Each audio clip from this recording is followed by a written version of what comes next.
Hello students, how are you all? I just hope that you all are safe at your places and you all must be studying at home.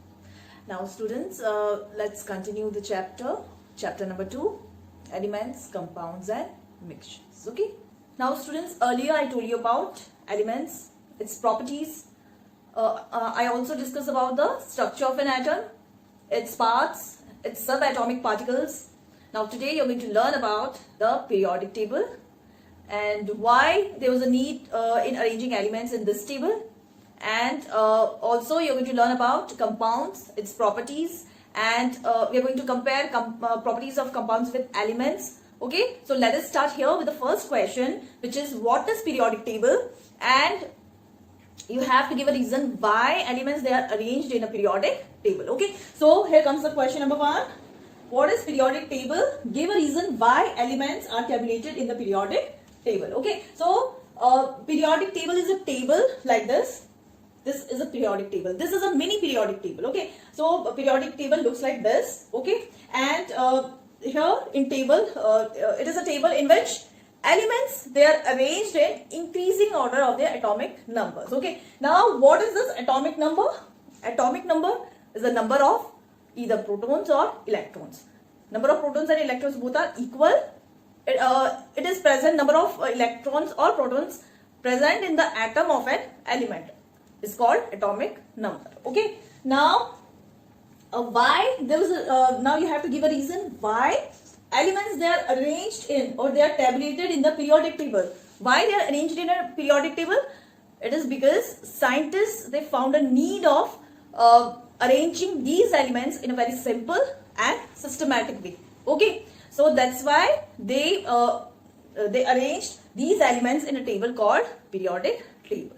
Okay, now there are total 118 elements that are found and that are known so far to the man, and here I'm going to discuss, or I'm going to tell you about only first 20 elements. Okay, only first 20 elements I'll be telling you how they are arranged in the periodic table. Okay, so this is a mini periodic table. What is it? It is a mini periodic table. Why it is called a mini periodic table? Because in this table I have taken only first 20 elements. Okay, I'm not taking all the 118 elements. I'm taking only first 20 elements of the periodic table. So this is known as mini periodic table. Okay, so now how elements they are arranged in a table and how table looks like. Now see here, table they have got rows and they have got columns. Okay, can you see this?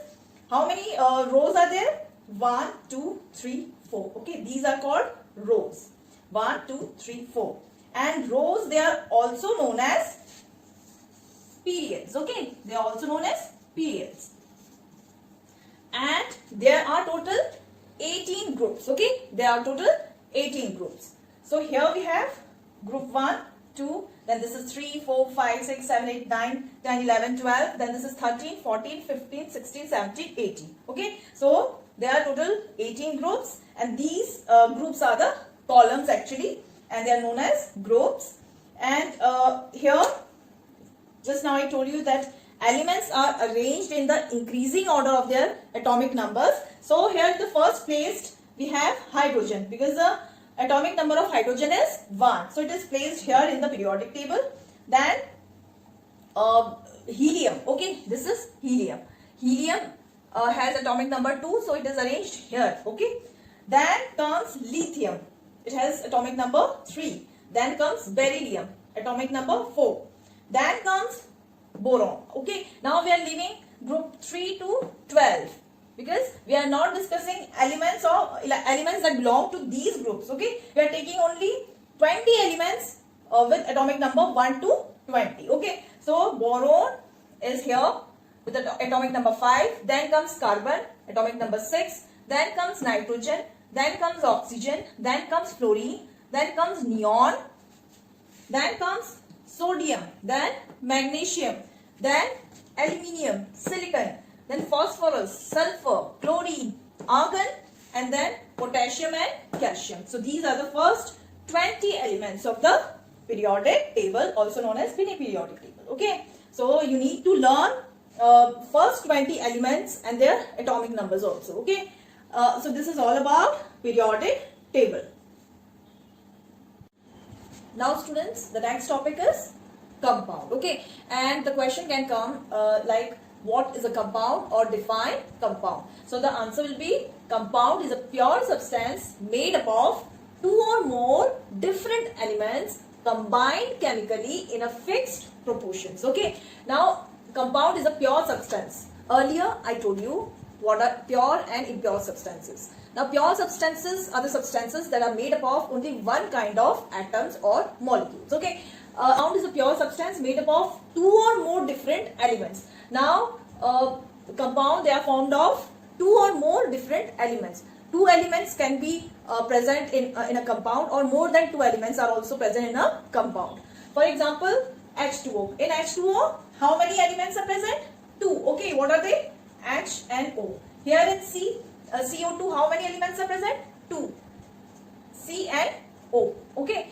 Same way, here in nitrogen dioxide, how many elements are present? Two elements, nitrogen and oxygen. Okay, so there are some compounds where more than two elements are present. For example, if I take here the example of NaOH. Okay, NaOH. Okay, this is sodium hydroxide. Okay, now here how many elements are present? Three elements are present. Sodium, then oxygen and hydrogen. Okay, so compound is a pure substance made up of two or more. Either two elements are present or more than two elements. Like here, sodium 1, oxygen 2 and hydrogen 3. Okay, so there are more compounds like sodium hydroxide. Okay, now then next comes that they are combined chemically in a fixed proportions. Okay, now compounds, they are formed chemically only. Okay, combined chemically means they form chemical bonds. Okay, now here as in case of H2O, one oxygen atom, it combines with two hydrogen atoms and they form chemical bonds. Okay, this oxygen atoms, it forms a bond here with two hydrogen atoms. The same is with carbon dioxide. Carbon forms chemical bonds with the oxygen atoms. Same here with nitrogen dioxide. Nitrogen forms chemical bonds with these two oxygen atoms. Okay, same with zinc chloride. Okay, here zinc forms bond with two chlorine atoms. So this is how compounds, they are formed. They are combined chemically and they are formed of more than two or more than two elements like this. Okay, then comes characteristics of compounds. So what are the characteristics of compounds? The first characteristic is that elements in a compound, they are present in a definite proportion. Okay, here the elements oxygen and hydrogen, they are present in a definite proportion. Okay, they are fixed proportion. As in H2O, only one oxygen atom will combine with two hydrogen atoms, and the proportion is fixed. Okay, the same way carbon dioxide, the compound carbon dioxide, here one atom of carbon will combine with two atoms of oxygen. So their proportion is definite. Okay, then comes the second property, which is compounds have a definite set of properties. Okay, that means that here in case of H2O is a compound. Let's take an example of H2O. That H2O is formed from oxygen and hydrogen. Now oxygen and hydrogen, they both are gases. Okay, they both are gases. But when H2O is formed, H2O is a liquid. Okay, so can you see this? That the property of the compound, it is different from the properties of its elements. Okay, elements are oxygen and hydrogen. Okay, so oxygen is gas, hydrogen is also gas, but H2O is liquid. So you can see here that its properties are different. So the properties of compound, that means H2O is different from the properties of its elements, oxygen and hydrogen. Okay. Now students, comes the third property. Elements in the compounds do not retain their original properties. Okay. Now just now I gave you the example of H2O, water. Okay. Now water is a liquid, and water is formed when oxygen and hydrogen, they form chemical bonds, so they combine chemically. Okay, now oxygen is gas and hydrogen is also gas. Okay, so their properties are different from the properties of the compounds, and the properties of the elements are different from the properties of the compound, right? And these properties, the compound, they cannot be converted back to oxygen and hydrogen. Got it? Then comes the fourth property, which is elements in a compound cannot be separated by physical methods. Now students, here in the definition also I told you that all these compounds, they are formed by combining chemically. That means they formed by forming chemical bonds. Okay, and so they cannot be separated by physical methods. Like we cannot separate oxygen from hydrogen by using any physical method.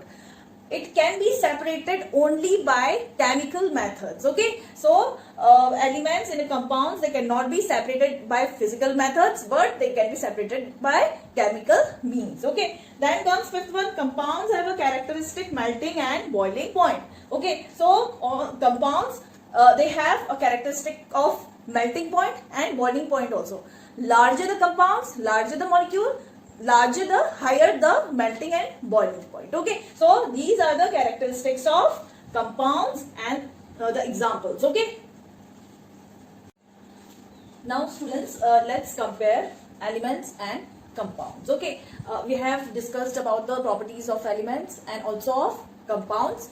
Now let's compare the two. Okay, so the question is, write the differences between elements and compounds. Okay, then the answer will be that we are going to write properties of elements here and we are going to compare it with the properties of compounds. Okay, so the first property of element is that elements, they are made up of one kind of atoms. Okay, since both are pure substances means they are made up of one kind of particles. Okay, that means that one kind of particles means elements, they are made up of one kind of atoms, and compounds, they are made up of one kind of molecules. Okay, so this is the similarity, pure substance, but now comes the difference between the two. So the differences, they are made up of elements, they are made up of one kind of atoms, whereas compounds, they are made up of two or more than two kind of atoms. Okay, now for example, hydrogen element. Okay, hydrogen element, it is made up of hydrogen atoms only. Okay, and H2O, whereas H2O is a compound and it is made up of two or more. Since you know here two elements are present here, hydrogen and oxygen. Hydrogen has two atoms and oxygen has one atom. So you can see here two or more kind of atoms are present in the compound. So in the case of water, and water is a compound. Okay, so here in elements one kind of atoms are present, and in compounds two or more kinds of atoms are present. Now here you can see the second difference. Elements cannot be broken down into simpler substances by physical and or chemical methods. Now elements like H2, it cannot be, we cannot break H2 into two or more or into simpler substances. Okay, by any means. Any means means by physical or chemical method.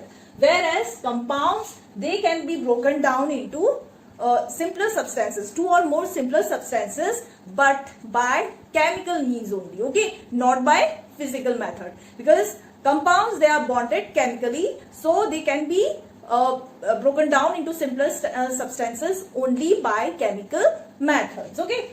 Now the third property is that elements have their own set of properties. Now here let's take an example of hydrogen and oxygen here. Now hydrogen gas and oxygen is also gas, but hydrogen is non-combustible, whereas oxygen is combustible. That means hydrogen does not support combustion, that means burning, and whereas oxygen, it supports burning, combustion. Okay, so you can see both elements, they have their own set of properties. This is non-combustible and this is combustible. Now comes properties of compounds, the third one, that properties of compounds differ from those of their elements. Just now I gave example of H2O. Okay, H2O is water and water is a liquid. Okay, now its elements are hydrogen and oxygen. Okay, both are gases, So you can see here that the property of compound. It is different from its elements. Compound is liquid, whereas elements, hydrogen and oxygen are elements, they are gases. So you can see the differences. So this is how we can compare elements with compounds by their properties. Okay.